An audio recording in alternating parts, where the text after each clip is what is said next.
O Senhor esteja convosco. Ele está no meio de nós. Proclamação do Evangelho de Jesus Cristo segundo João. Glória a vós, Senhor.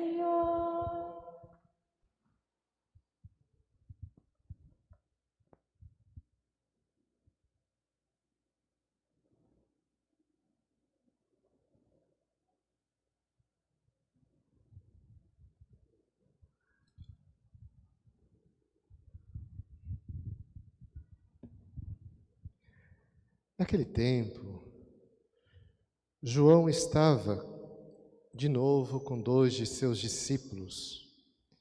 E vendo Jesus passar, disse: Eis o Cordeiro de Deus.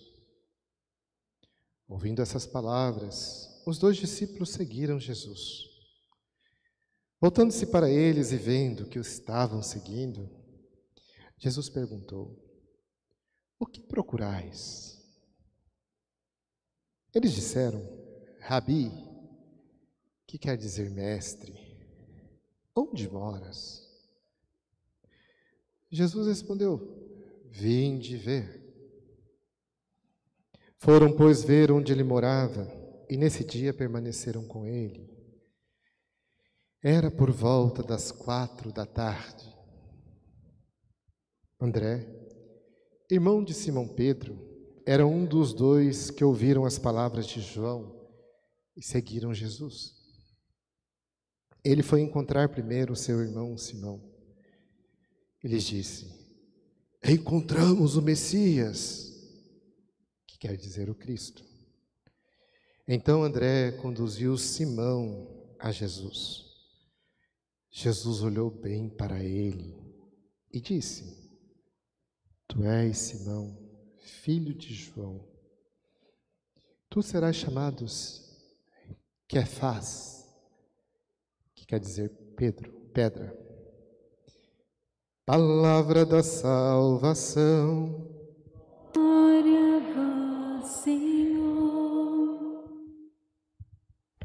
Aleluia, aleluia, aleluia.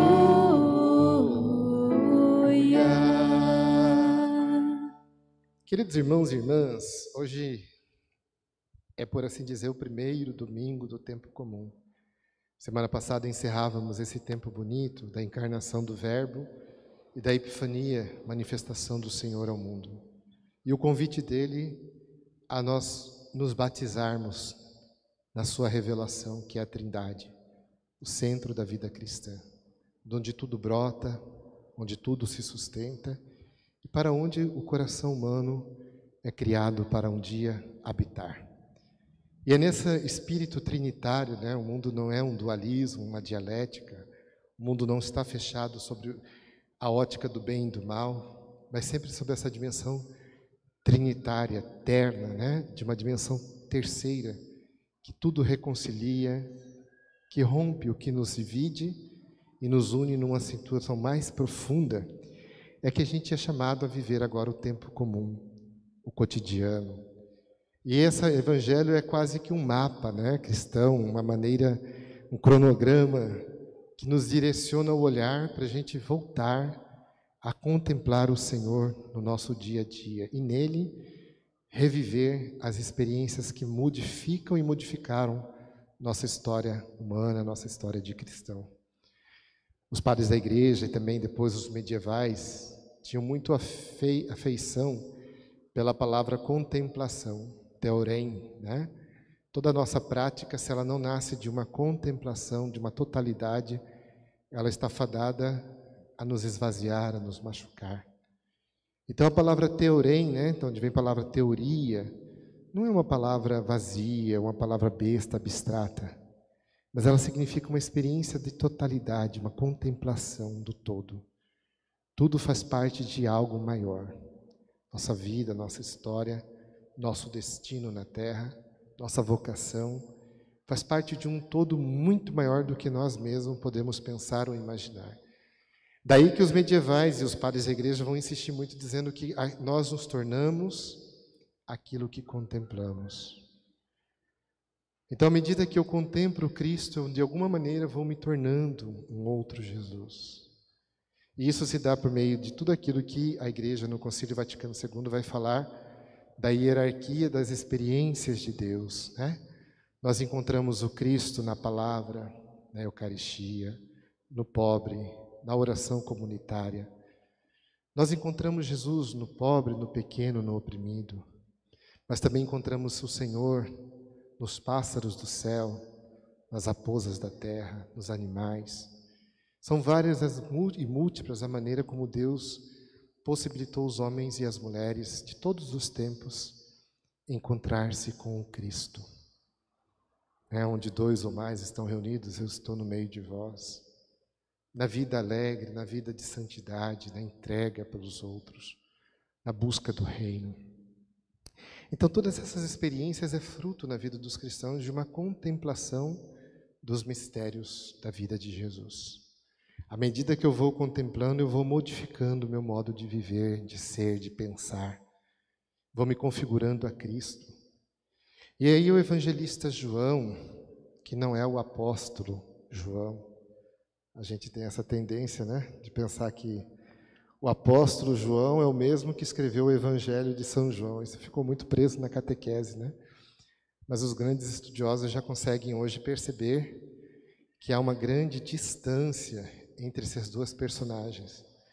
E é muito importante isso porque esse evangelista vai insistir muito numa das coisas que afetam e tocam cada um de nós que estamos aqui.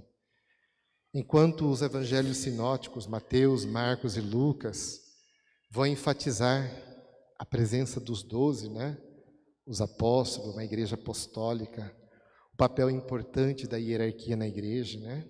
O papel fundamental do Papa, dos bispos, dos presbíteros, das comunidades.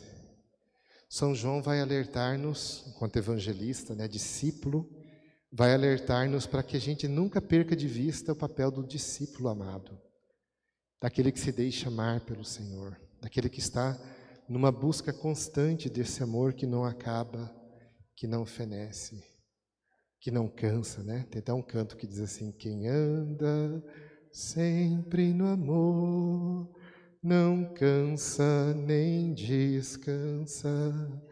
Quem anda sempre no amor, não cansa nem descansa. A gente poderia dizer, será que isso é verdade? Pelo menos Santo Tomás de Aquino, que é um grande teólogo, mas também um mestre espiritual, certa vez disse que nada descansa mais o coração humano do que a alegria. Cara, não tem coisa mais verdadeira no campo da psicologia do que essa frase dita por Santo Tomás, mestre espiritual. Nada descansa mais o coração humano do que a alegria. A gente pode cansar, a vida cansa a gente, os obstáculos são grandes. Mas se você é uma pessoa realizada, feliz, alegre, cara, isso te descansa tanto. Você chega à noite com aquela sensação do dever cumprido. Você chega no final do mês com aquela sensação alegre, né, de colocar a cabeça no travesseiro e dizer, vale a pena viver. Então veja que Tomás de Aquino e todos os santos tiveram e têm muitas dificuldades na vida. Mas quem anda no amor não cansa nem descansa, porque não há maior descanso na vida do ser humano do que a alegria. Por que eu digo isso? Porque essa aqui é uma das páginas mais bonitas da vida cristã. A gente vai ver que São João vai aprofundar isso no Apocalipse, né? Quando ele escrever para a igreja da Laodiceia, voltai ao primeiro amor. Recorda, né? Recordare. Cordis, coração. Voltar. Recordar significa voltar ao coração, a experiência da nossa essência, a base do nosso fundamento, daquilo que nos ajuda a viver melhor nessa vida, daquilo que nos ajuda a libertar-nos do que nos prende a um passado às vezes triste e infeliz. Então todo esse evangelho aqui, gente, é quase que um mapa, né, da experiência primeira da vida cristã. E se a gente pegar, por exemplo, já no século 21, o Papa Emérito Bento XVI, quando esteve em Aparecida, né, bem na introdução, depois vocês podem ler, é um texto belíssimo. O Papa escreveu a introdução, e ele estava em Aparecida nesse dia, e chega uma certa altura do texto dele de introdução ao documento, ele diz assim, gente, o ser cristão não nasce de belos ideais, de belas ideias, de um Cristo ideológico, o mais perfeito de todos. Isso é um anticristo. Nem muito menos também de uma bela moral, né? De uma moral de virtudes, de pessoas, né? Que a gente até preza, a sociedade tem muitos disso. Ele fala, o cristianismo não nasce nem de belas ideias, por mais belas que sejam o evangelho, mas é um evangelho simples, de uma prática de pessoas simples.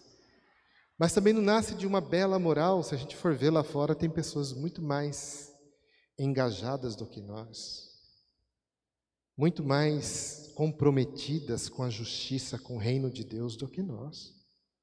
Vamos ser sinceros. Lá fora tem pessoas que estão lutando agora, não tem fé às vezes, não tem igreja, mas estão lutando contra essa injustiça que oprime, que mata, que destrói, muito mais do que nós.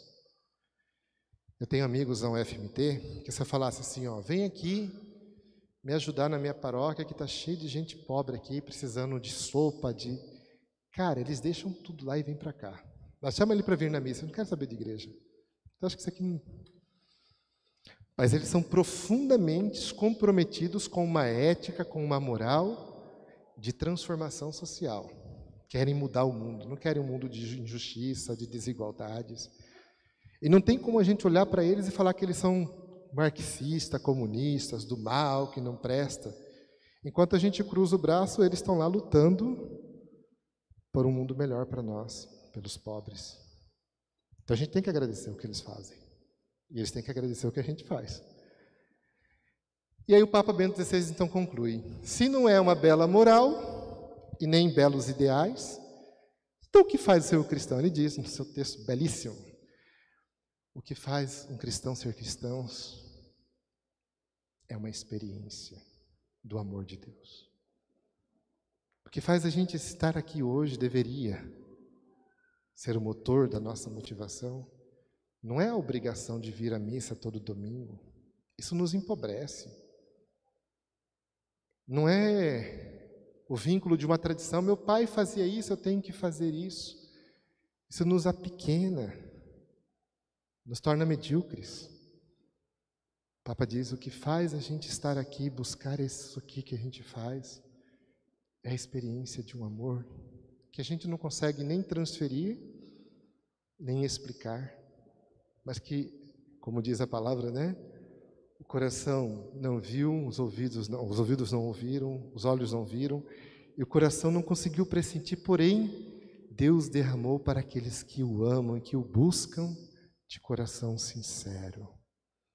É algo que está semelhante com a ideia da paz. Não a paz enquanto ideia, mas a paz enquanto experiência, né? Quando o anjo aparece no dia da encarnação do Verbo, para os pastores diz, glória a Deus no alto dos céus e paz na terra aos homens amados por Deus, aos homens que o buscam de boa vontade. E aqui não está dito que tem que ser só cristão, né? Seja na China, na Índia, na Indonésia, em todos os lugares do mundo, nos índios, ainda onde não tem cristianismo, se tiver um homem e uma mulher de boa vontade ali está o Deus da paz. Ali se faz a experiência de Deus. Por isso o Papa transformou numa categoria filosófica e antropológica o primeiro e o maior de todos os sinais da vida cristã. Não deve nascer porque eu quero ser melhor do que os outros, moral. Não deve nascer porque eu quero ser superior aos outros, ideias e ideologias. A dimensão profunda do ser cristão nasce da experiência de um amor que transforma a nossa vida. Mesmo a gente não conseguindo transferir, porque a gente quer que os outros façam essa experiência, né? A gente não consegue, porque não transfere. Mas se você viver isso com profundidade, no testemunho, na alegria de testemunhar, a sua alegria, a sua boa vontade, o seu desejo de mudança, cara, aquilo é fantástico. Aquilo muda o mundo. E foi isso que esse discípulo amado quis transmitir no seu evangelho hoje para nós. Para quem gosta de ler a palavra, porque eu falo que o fundamento de ser cristão é a palavra. Você pode rezar 1000 terços, você pode ler Madre Faustina, Padre Pio de Petrolcina, tudo isso é imitação barata. Porque se eles são santos, eles tiveram que ler a palavra. Não tem jeito. Não adianta. Seguidor segue o mestre. Se eles foram grandes é porque eles seguiram Jesus. Sebastião é grande porque seguiu Jesus. Então, veja como é profundo esse evangelho, até nos detalhes, para nos ajudar a gente perceber se a gente está caminhando para aquilo que nos aproxima de Deus. O evangelista diz até mesmo o horário em que ele foi tocado por aquele olhar que o marcou na vida dele. Ele diz exatamente a hora exata, no qual o olhar de Jesus penetrou no coração profundo dele e o fez discípulo. Ali ele se rendeu. Ali não era mais armas do mundo, da ideia, da moral. Era somente o sentir-se olhado, visto e amado pelo Senhor.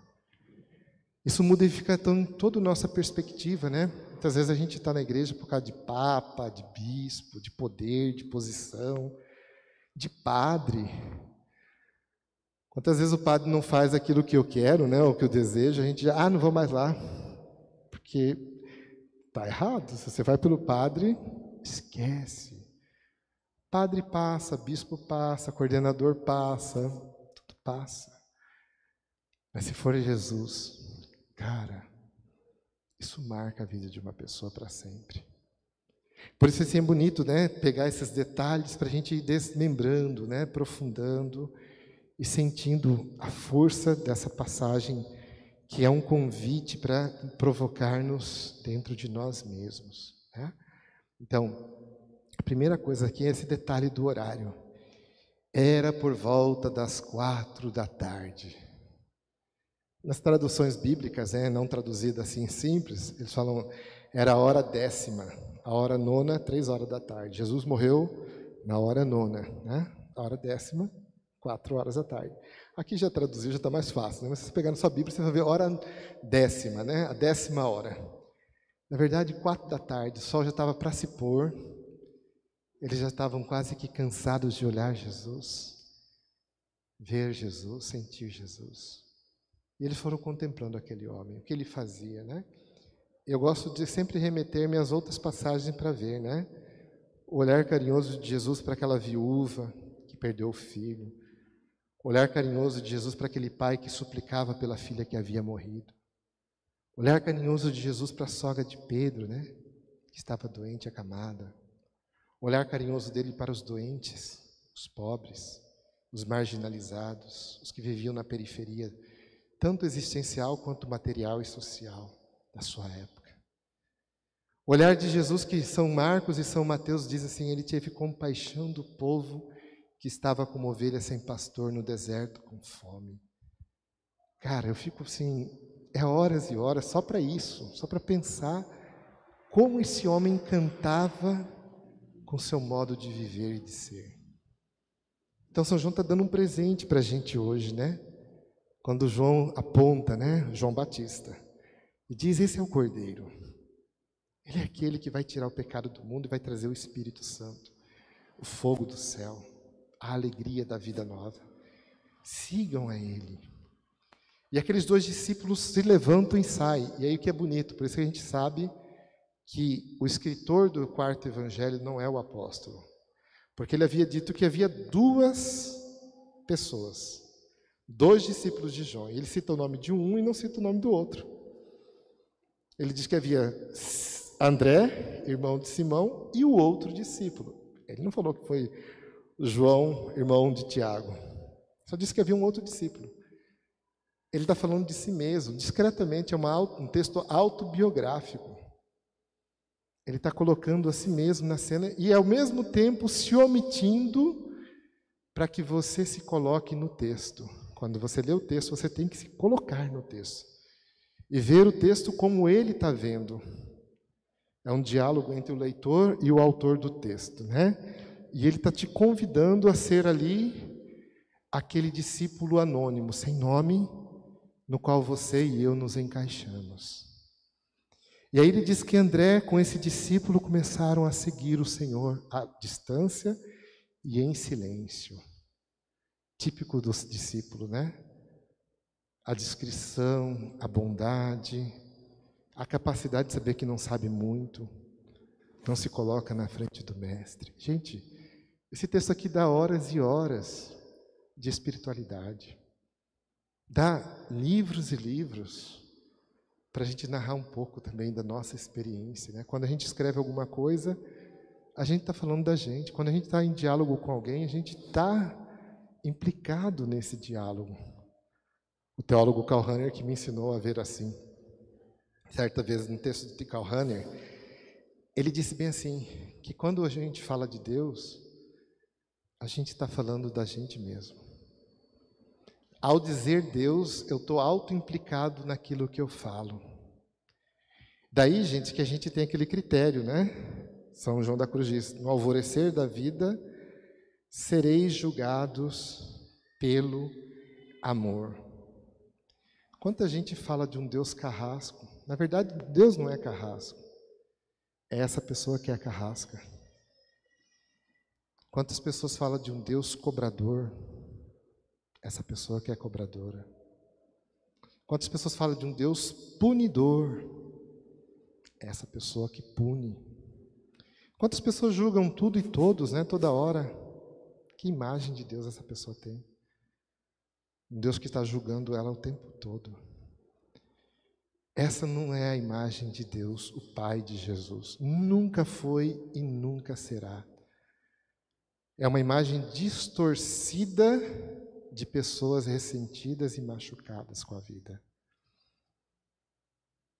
A imagem que foi passada de Deus é diferente. Filipe falou assim, Senhor, mostra-nos o Pai e isso nos basta. E Jesus falou o que para ele, Dionísio? Há tanto tempo estou com vocês, Filipe, e você ainda não me conhece? Quem me vê o Pai. Cara, que imagem linda de pai, né? Consolação, bondade, pastor, amigo. Levou lapada, mas também deu lapada, né? Pegou lá o chicotão e pá! Quando via maldade nas pessoas, ele ripa na chulipa, né? Roberto França fala assim, como que o Roberto França fala? Qual que é a expressão que o Roberto França usa, Julia Emerson? Rufo bombo. Mas ele tem uma outra expressão também, né? Chulapa, tilapa, tilapa, né? Jesus, na hora que via maldade nas pessoas, não era tão bonzinho assim não, né? Ele é manso e humilde, com os pobres e pequenos, com os simples e humildes. Mas quando ele via maldade no coração humano, ripa na chulipa, diz o nosso povo cuiabano. Então, essa imagem que Jesus passa, porque Ele é o próprio Deus. No Natal a gente viu que Ele se esvaziou o céu para se fazer um conosco. E aí esse evangelho vai quase como uma gramática de Deus, né? A gente sabe que a gramática é importante. A gramática, ela introduz a gente numa cultura, numa língua, né? Não só a gramática formal que a gente aprende na escola, a gramática da vida, a gramática do pai e da mãe, né? Da cultura, do povo nosso. Tiago, por Deus, o que é esse? A gente entende bem, né? Essa é a gramática do nosso povo. Estou até sopitado, dizia uma vez Lucimara na casa dela, né? Comeu bastante. Quem é de fora não entende essas expressões, né? Ah, pronto, o que é esse? Essa é a gramática que Jesus gosta. Ele gosta de ouvir o povo, né? De sentir o povo. Essa é a experiência que o Ratzinger, Bento XVI, né, fala. Se não for essa experiência, você não vai sentir o amor. E aí, Jesus vai, João, né, o evangelista, vai dizendo, né, como discípulo a gente coloca-se na cena e vai se reportando aquela imagem que esse discípulo está fazendo com Jesus. Uma experiência bonita, profunda, né? De quem olha e quem contempla e quem percebe. E diz, cara, esse cara diz tudo aquilo que eu queria dizer. Ele faz tudo aquilo que me toca. Ele realiza algo que me faz sentir o amor invencível de Deus na minha vida. Então é essa categoria de experiência cristã que todos nós devemos cultivar diariamente na nossa vida. E aí vem então a parte central do texto de hoje, né? Porque é um convite para a gente despertar para aquilo que nos impede de fazer essa experiência. Quem não desperta vive na sombra, na escuridão. Quem não desperta vive num eu doente, machucado. E qual que é a pergunta? Jesus vê eles de longe e pergunta, o que vocês estão procurando? Bonita essa pergunta. Tanto na filosofia quanto na teologia, a gente que faz teologia e faz filosofia, que é as duas disciplinas mais importantes do mundo, por mais que elas sejam, às vezes, não tão úteis, não vai dar dinheiro, mas são as mais importantes, porque vai dar sentido para a vida. Nosso professor um dia falou assim, se vocês querem dinheiro, faça engenharia, faça medicina, faça química, mas se vocês querem sentido para a vida, façam filosofia, e façam bem feito. Porque o mais importante na vida de um homem é a pergunta que ele carrega, a pergunta que ele faz. E Jesus então faz isso, ele é um grande mestre da humanidade. O que vocês estão procurando? Ao fazer essa pergunta, Jesus está devolvendo-nos a nós mesmos. Porque essa pergunta leva-nos para dentro de nós, para o mais profundo da gente. Porque procurar significa reformular aquilo que às vezes define a gente. Muitas vezes a gente se define pela nossa tradição, pela nossa cultura, pelos nossos vínculos familiares. E a gente, sem perceber, a gente fica tão medíocre, tão pequeno, né? Você é pequena demais. Por quê? Porque, infelizmente, a nossa cultura não é divina. Ela é cultura humana, machucada, com coisas boas, mas com muitas feridas.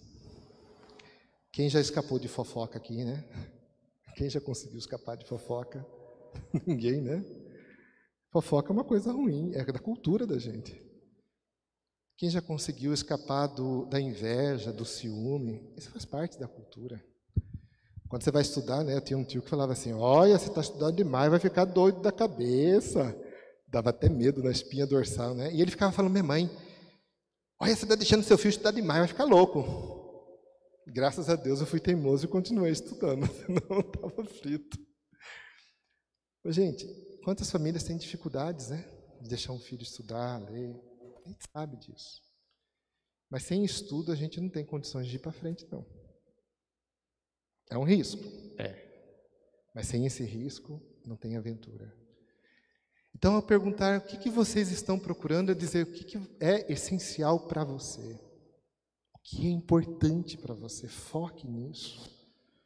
Busque isso. Às vezes, em direcionamento espiritual, pessoas que procuram, né? Eu tento ouvir e depois perguntar, mas o que você está querendo? A pessoa se assusta. Porque ela quer jogar, tudo bem, você pode jogar o problema, mas não resolve o seu problema. No final você tem que perguntar, mas o que você quer com tudo isso? Você quer o ódio? Você quer destruir? Você quer acabar com tudo? Ou você quer alegria, paz, força? Então, a pergunta é muito importante. Porque além de provocar, ela inquieta a gente. É como se ele falasse, quem é você? E é bonito, né? Então, eu não passo mais a me definir pelo que aconteceu do meu passado. Mas eu passo a me definir a partir do que eu quero buscar para o meu futuro, no meu presente.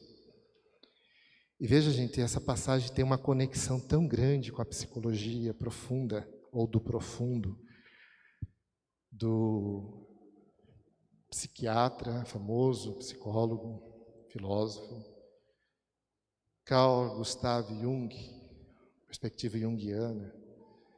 Jung certa vez disse que nós temos 3 tipos de eu. O ego, o eu doente, o eu cultural. O eu mesmo, que é este aqui, o eu presente, o eu presentificado aqui, que é o que Jesus fala, né? Quem não renunciar a si mesmo, não poderá ser meu discípulo. O eu que percebe o quanto o seu passado te amarra, te prende, te escraviza, e o quanto você se vitimiza nesse passado, justificando todas as suas atitudes, e a necessidade de ir para o eu presente, o eu do agora, o eu sem contaminação. Mas ainda não parou o cristianismo.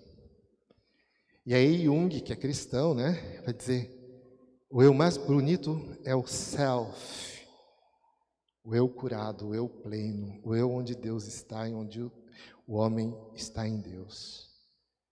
Daí a gente consegue entender que quando Jesus pergunta o que você está procurando, ele está dizendo, o homem é aquilo que ele procura. E o buscador encontra a sua essência no buscado. Quando eu busco verdade, quando eu busco sentido para a vida, quando eu busco alegria de viver, eu estou buscando o meu eu melhor. O self. O meu eu profundo.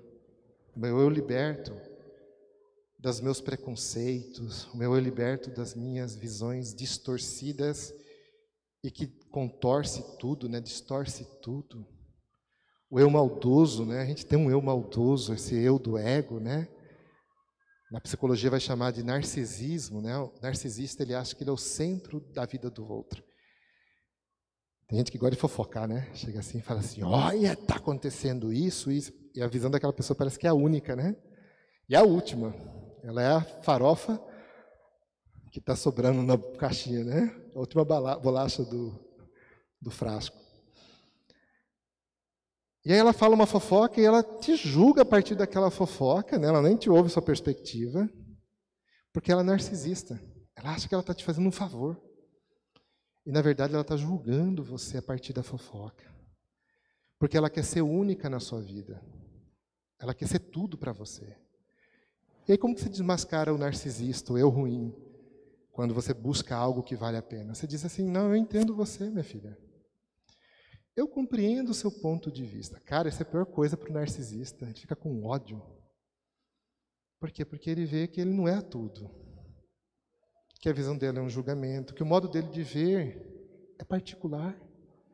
Eu não falei que quando eu falo de Deus eu estou falando de mim? Eu costumo dizer assim que quando vem gente fofocar, né? Quando Marcos fala de Pedro, eu sei mais de Marcos do que de Pedro. Tem pessoas que não entendem o que eu estou falando. Você está falando muito de si, gente. Para. Deixa as coisas acontecerem.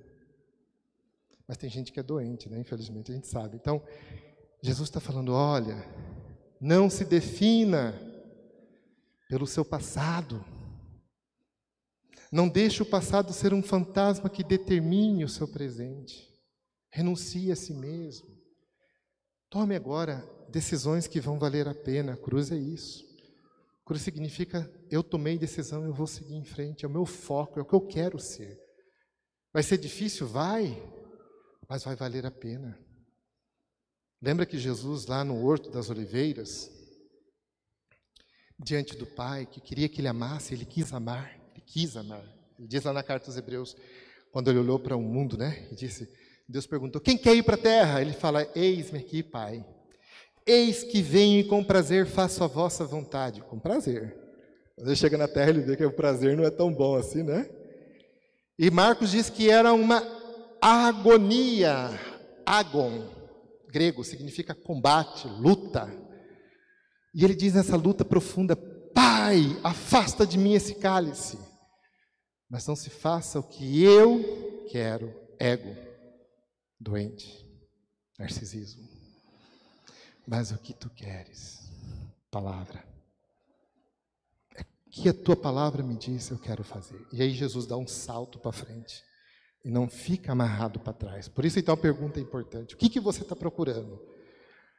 O que você quer de verdade? Porque se você vai falar da sua mãe, do seu pai, esquece, você não vai ter tratamento, você vai ficar a vida toda nisso. Se você vai falar da sua cultura, esquece, não vai ter tratamento. Né? Aí você vai ficar no melô da Gabriela. Eu nasci assim, vou viver assim, vou ser sempre assim, Gabriela. Né? Se você não quer ser Gabriela, meu filho, então olha para o Evangelho. E vocês veem a profundidade de Jung, de Jesus, e também no século XX, de um filósofo francês chamado Jean-Paul Sartre. Certa vez Jean-Paul Sartre disse assim, ó, o problema na vida de um homem não é aquilo que fizeram com ele. Isso acontece com todo mundo. Mas a solução é o que eu faço com o que fizeram de mim e comigo. É ser protagonista da minha história. É ser proativo na minha vida. É tomar decisão e seguir em frente. É saber que Deus não me abandona porque é meu Pai que está no mais profundo de mim. Por isso eu vou repetir a frase, porque você às vezes fala, a gente não entende, né? O buscador encontra sentido no buscado. O self é o buscado, é o eu profundo, é o eu em Deus. Para a gente não ficar numa imagem, né, parecendo materialista ou imanentista, né? Vamos pegar então uma frase bonita de Santo Agostinho. Deus é íntimo, mais íntimo que meu próprio íntimo. Deus é interior íntimo meu. Deus é aquele que é mais íntimo que meu próprio íntimo. Quando eu busco o Senhor, eu estou buscando a mim, na mais profundo de mim. Posso continuar, Lucimara, com Santo Agostinho? Santo Agostinho diz bem assim, ó. Senhor, quando eu te busquei fora de mim, é então que tu estavas dentro de mim. Dá-me conhecer-me mais para vos conhecer melhor.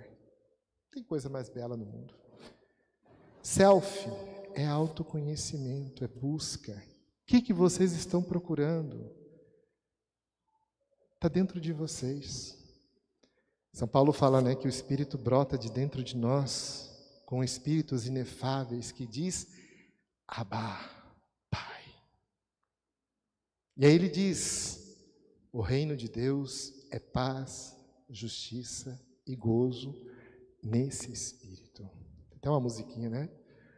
O reino de Deus é paz e justiça e gozo no Espírito Santo. Cristo, venha abrir em nós as portas do teu reino. Bonito, gente, a vida do ser humano se define pelo que ele interpreta. Venha a nós o vosso reino, não do céu, mas o reino que já está dentro de nós. Que muitas vezes está sufocado, machucado, ferido. O reino de Deus é paz, justiça e gozo no Espírito Santo. Cristo vem abrir em nós as portas do seu reino. Continuando a interpretação. Para a gente entender o Deus íntimo a nós, né? O buscador encontra sentido no buscado. Lá no Apocalipse, no capítulo 3, quando o autor escreve, né? Esse mesmo autor, discípulo amado, escreve, não é o apóstolo. Eu estou provocando vocês para vocês estudarem, entendeu? Não fica muito parado sempre no que os outros falam, começa a ler, para provocar mesmo. Aí o autor diz assim que Deus vai ser como um colírio que vai abrir os nossos olhos. Aí no final ele diz assim, porque eu estou à porta e bato. Aquele que abre, eu entrarei e cearei com ele. A porta, gente, significa tudo aquilo que nos trava em nós, no ego ruim, no ego mau, no ego ferido. Abra a porta e o reino vai brotar de dentro. Procurem o Senhor dentro de vocês. E aí a gente fica surpreso com a resposta. Ele diz, Rabi, onde moras? É uma outra pergunta. A palavra mora, morare, dimora, deu origem à palavra moradia. O verbo é o mesmo verbo que está ligado com a palavra moradia, morar.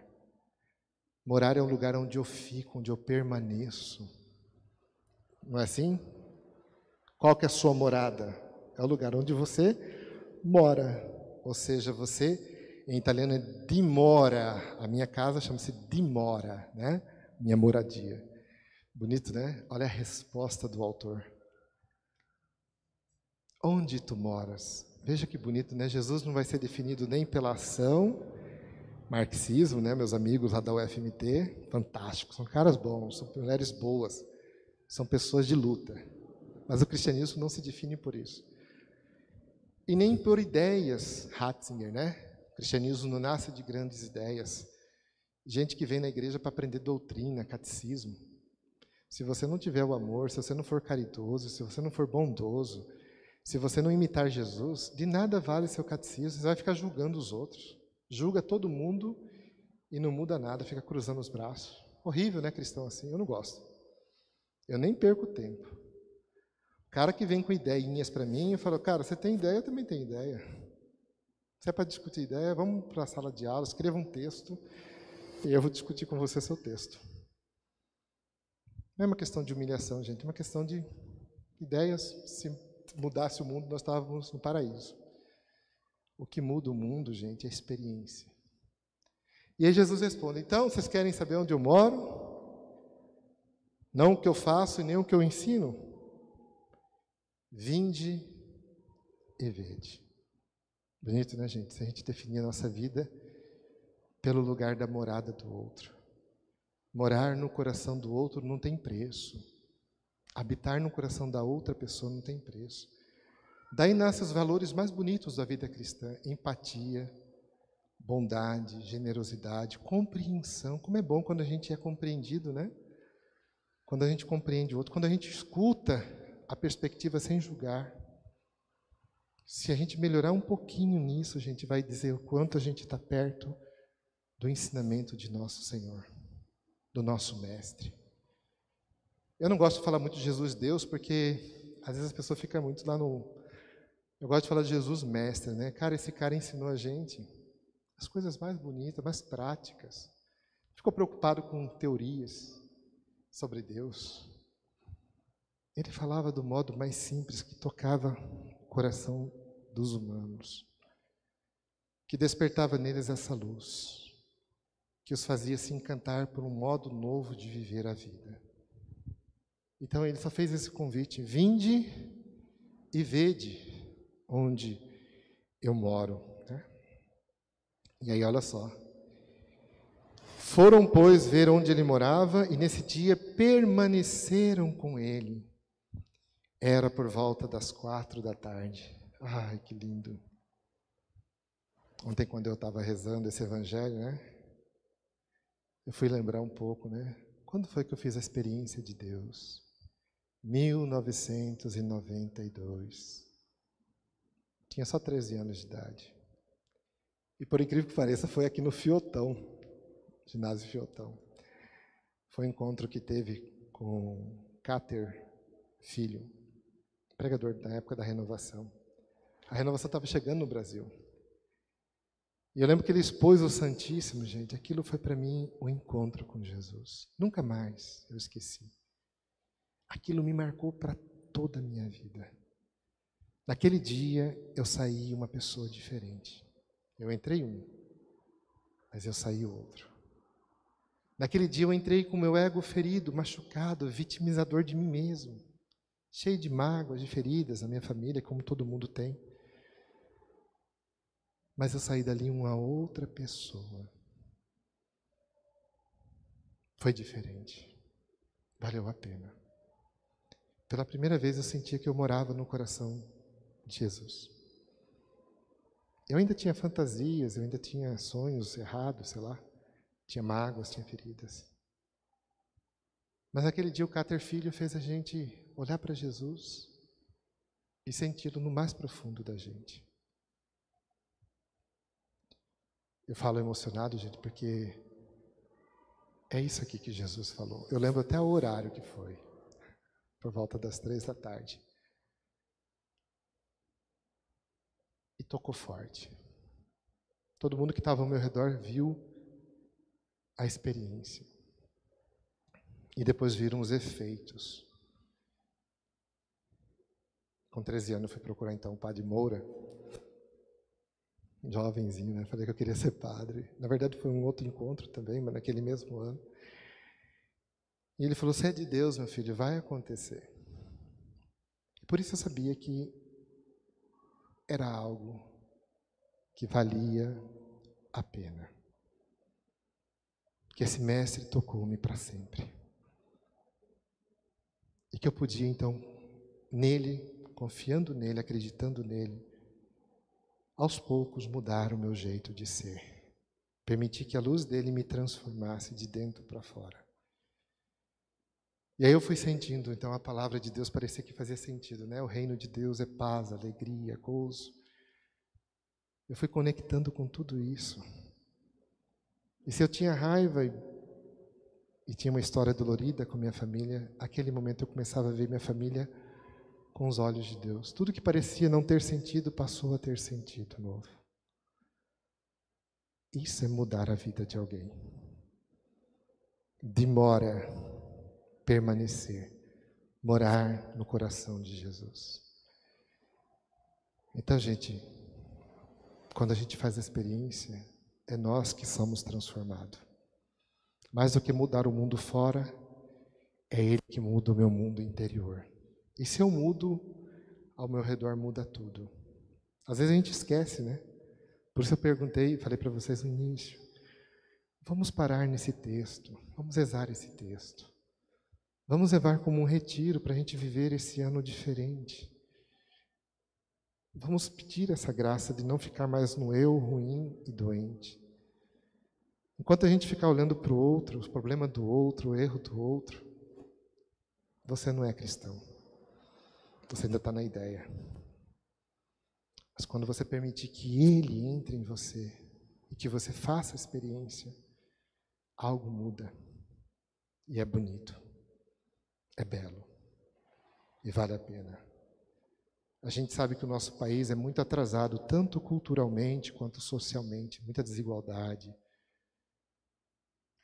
Pouco acesso à educação, né? Tanto a nível, agora que melhorou bastante, mas ainda a nível universitário, o acesso à educação é muito difícil.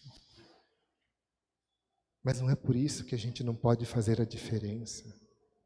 Se a gente se unir a esse Senhor, a esse Mestre, a gente vai mudar o nosso gesto, né? O nosso jeito, a nossa convivência.